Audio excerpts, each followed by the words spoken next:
Okay, so everybody's talking about Payday 3 because it came out the other day and how bad the game is in terms of quality because it fell below so many people's expectation because a lot of people thought the prequel Payday 2 was good. In fact, it ended up being one of the more popular first person shooter games of the teens decade because I believe it broke like 40 mil in sales around the late teens. But the thing about Payday 2 is that you had a different developer and publisher. The publisher for Payday 2 was 505 Games, and the developer was Overkill Software. The developer for Payday 3 was Starbreeze Studio, and the publisher was Deep Silver.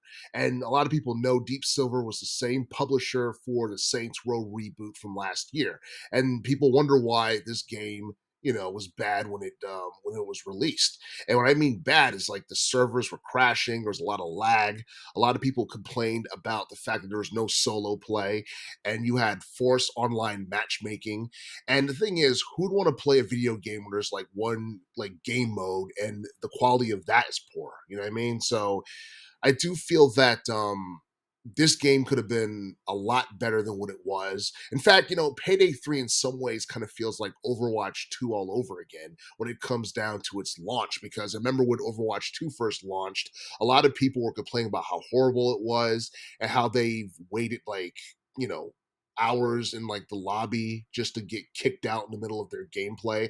I don't think that's a huge issue with Payday 3. I don't think people get kicked out of the online multiplayer game mode in the middle of their game or anything like that. But still, I mean, it's almost as bad as Overwatch 2. And I believe Overwatch 2 eventually got patches and stuff like that to get fixed up shortly after its release, and people aren't really complaining about it as much as they were when it first came out. But the thing about Payday 3 is that like this is kind of disappointing because like Payday 2 was like a huge commercial success, and basically the developers had almost a decade to prepare this. And the thing is, a lot of people also thought this would be probably on the Unreal Engine 5 or something like that because the Unreal Engine 4 is starting to get kind of old, and we're now in the generation of the PS5 and the Xbox Series X. And the thing is, if you're going to still use the Unreal Engine 4, at least make the quality of the game, like good for the most part, because a lot of people don't think the quality for Payday 3 was worth the price that they paid for it. Now, if you got the standard edition of Payday 3, you paid $39.99. If you got the silver edition, you paid $69.99. And if you got the gold edition, you paid $89.99. And the thing is, no matter what version or what edition of the game you bought, you got screwed regardless because at the end of the day, you got screwed and the developers got paid, and that's their payday. So it is what it is. But that seems like something that video game companies do a lot. They're trying to find new ways to rob customers and people who buy their games and stuff like that. And hopefully, this is not a trend that continues or anything like that.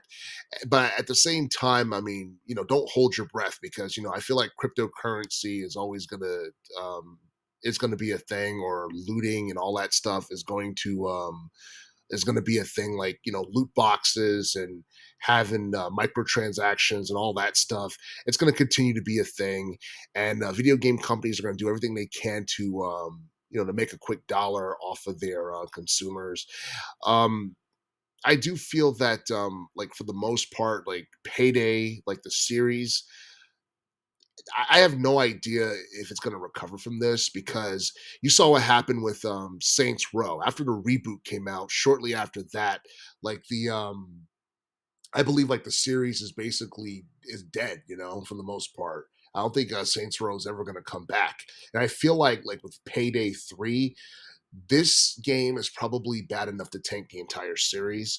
But the thing is, I don't know. I mean, maybe like the backlash and all that stuff will die down as time go by. I'm pretty sure no one's really going to talk about it as much in 2024. But I do feel like Payday 3 is going to go down as one of the biggest video game disappointments of 2023, a year where you had nothing but high profile video game releases, and people have had nothing but good things to say about various video games that came out this year, like Diablo 4, like Mortal Kombat 1, like Hogwarts Legacy, Street Fighter 6, all those games.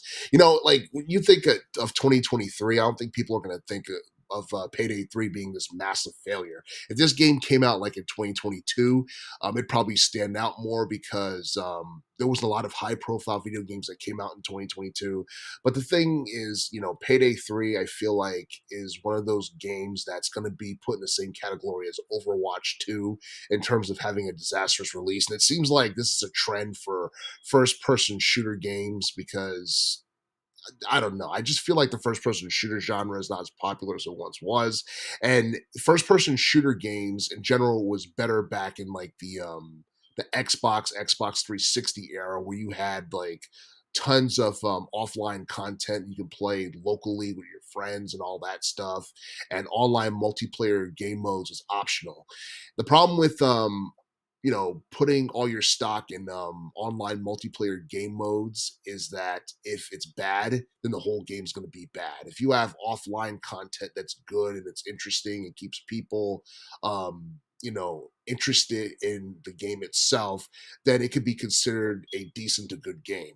But but yeah, I do feel like that's definitely one of the major drawbacks or one of the major negatives of Payday 3 is no offline solo content.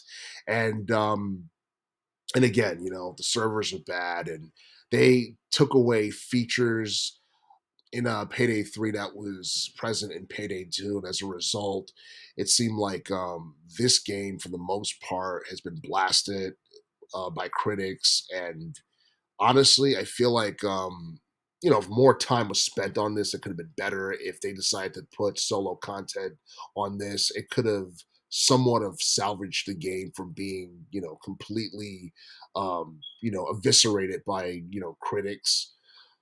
And and I'm pretty sure a lot of people didn't want to see this for Payday 3, but it is what it is. I doubt we're gonna get a Payday 4 anytime soon or ever for that matter. And I'm not exactly sure what this is going to mean for the series, other than the fact that it might eventually, I guess, fade into irrelevancy, or it might take a hiatus, or it just might die altogether. Because Deep Silver was the publisher for Saints Row 2022, and look what happened to it. And and honestly, I feel like if gaming publications and more people are just like upset about what they saw what um, and what Starbreeze Studios had to offer, then I do feel that Payday 3 is definitely going to go down as one of the worst video games of 2023.